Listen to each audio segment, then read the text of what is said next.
자, 이 질문 한번 보세요. 이건 그냥 어떤 신학적인 물음이 아니에요. 이건 한 사람의 목숨, 그리고 한 공동체 전체의 운명이 걸려있던 아주 실제적인 질문이었습니다. 네, 오늘 우리가 함께 아주 깊이 파고 들어볼 건데요. 바로 역사상 가장 강력한 신앙 고백서 중 하나로 꼽히는 벨직 신앙 고백서입니다. 이건 그냥 종이 위에 쓰인 문서가 아니에요. 말 그대로 피로 쓰인 신앙의 증언이죠. 자, 그럼 한번 시작해 볼까요? 때는 16세기 네덜란드로 거슬러 올라갑니다. 당시 이 지역을 다스리던 스페인의 필립 2세, 이 왕이 카톨릭 신앙을 아주 강하게 밀어붙이면서 개혁교도들을 엄청나게 탄압했어요. 상상해보세요.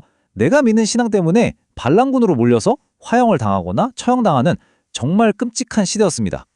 바로 이런 정말 칠흑 같은 어둠 속에서 벨직 신앙 고백서가 탄생합니다.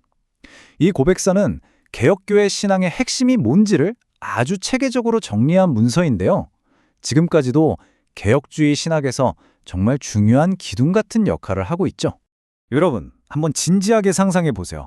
나의 순수한 믿음이 오해를 받아서 심지어 나라를 배신한 반역자 취급을 받는 거예요. 이런 상황에서 어떻게 권력자들한테 내 신앙은 틀린 게 아니라 성경에 근거한 진짜 믿음이다라는 걸 보여줄 수 있을까요? 이게 바로 당시 개혁교도들이 매일 마주해야 했던 절박한 질문이었습니다. 이 절박한 질문에 펜으로 답한 사람이 있었습니다. 그의 이름은 구이드 브레. 네덜란드의 한 개혁주의 목회자였죠. 그는 칼 대신에 펜을 들어서 자신의 신앙을 변호하기로 마음먹습니다. 그래서 이 고백서를 보면요. 목적이 아주 여러 가지예요. 그냥 우리는 이걸 믿습니다 하고 선언하는 데서 그치는 게 아니고요. 정치적인 오해도 풀고 우리를 저기 급진적인 그룹이랑 엮지 말아달라고 선을 긋고 또 우리는 사회 질서를 존중하는 충실한 시민이라는 걸 증명하려는 뭐랄까 굉장히 전략적인 문서였던 거죠. 자, 그럼 도대체 총 37개 조항이나 되는 이 고백서에는 어떤 내용이 담겨 있었을까요? 그들이 자기 목숨까지 걸면서 지키려고 했던 그 믿음의 핵심은 과연 무엇이었는지 중요한 몇 가지만 한번 짚어보겠습니다. 이 고백서의 가장 바탕에 깔린 아이디어는 하나님이 자신을 두 가지 책을 통해서 보여주신다는 거예요. 첫 번째 책은 바로 자연.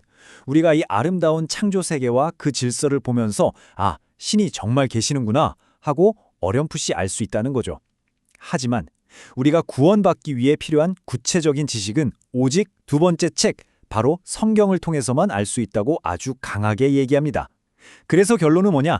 성경이 모든 믿음의 최종 권위라는 겁니다. 종교개혁 시대는 정말 혼란스러웠거든요. 어떤 교회가 진짜 교회냐? 이게 너무 큰 문제였어요. 수많은 교회가 서로 자기들만 옳다고 주장하는데 평범한 신자들은 도대체 뭘 보고 참된 교회를 찾아야 했을까요? 벨직 신앙 고백서는 여기에 대해서 아주 명쾌한 거의 체크리스트 같은 답을 내놓습니다. 교회가 얼마나 크냐, 건물이 얼마나 화려하냐, 전통이 얼마나 오래됐냐 이런 게 중요한 게 아니라는 거죠. 딱 이 세 가지 표지가 있느냐를 보라는 겁니다. 순수한 말씀, 올바른 성례, 그리고 건강한 건징. 바로 이게 진짜 교회의 본질이라고 선언한 거예요. 그리고 또 하나, 우리는 사회를 뒤엎으려는 반란군이 아닙니다 라는 걸 증명해야 했잖아요. 그래서 국가정부에 대한 입장도 분명히 했어요. 정부는 하나님이 세우신 질서의 일부고 기독교인은 통치자에게 마땅히 순종해야 한다. 이렇게 가르쳤습니다. 이건 당시 국가 권력 자체를 부정하던 일부 제세례파 그룹과 우리를 명확히 구분짓는 아주 중요한 선언이기도 했습니다. 이렇게 논리적으로 또 성경적으로 자신들을 변호했지만 안타깝게도 이 고백서가 저자의 생명을 구해주진 못했습니다. 이제 이 이야기는 비극적인 전환점을 맞게 됩니다. 1561년에 고백서가 쓰이고 딱 6년이 지난 1567년, 바로 이 해에 저자 구이드 브레는 결국 체포되고 말고요. 자신의 신앙 때문에 사형을 선고받습니다. 그는 결국 교수형에 처해졌습니다. 하지만 여러분, 이게 끝이 아니었어요. 그의 죽음은 끝이 아니었습니다. 오히려 그의 순교가 이 벨직 신앙 고백서를 그냥 하나의 신앙 문서가 아니라 글자 그대로 피로 그 진실함을 증명해낸 거룩한 증언으로 만들었던 거죠. 자, 시간이 흘러서 지금은 21세기입니다. 수백 년 전에 이 피 묻은 고백서가 오늘날 우리에게 과연 어떤 의미가 있을까요? 그냥 박물관에 전시된 오래된 문서, 그뿐일까요? 절대 아니죠. 오늘날에도 수많은 신자들에게 이 벨직 신앙 고백서는 신앙의 길을 안내해주는 뭐랄까 살아있는 나침반 같은 역할을 합니다. 왜냐하면 오직 성경이라는 단단한 원칙 위에 서서 이 세상의 거센 풍파 속에서도 흔들리지 않는 믿음의 기준이 되어주기 때문이죠. 우리는 오늘 한 남자가 자신의 목숨을 걸고 지키려 했던 그 신념의 기록을 함께 따라가 봤습니다.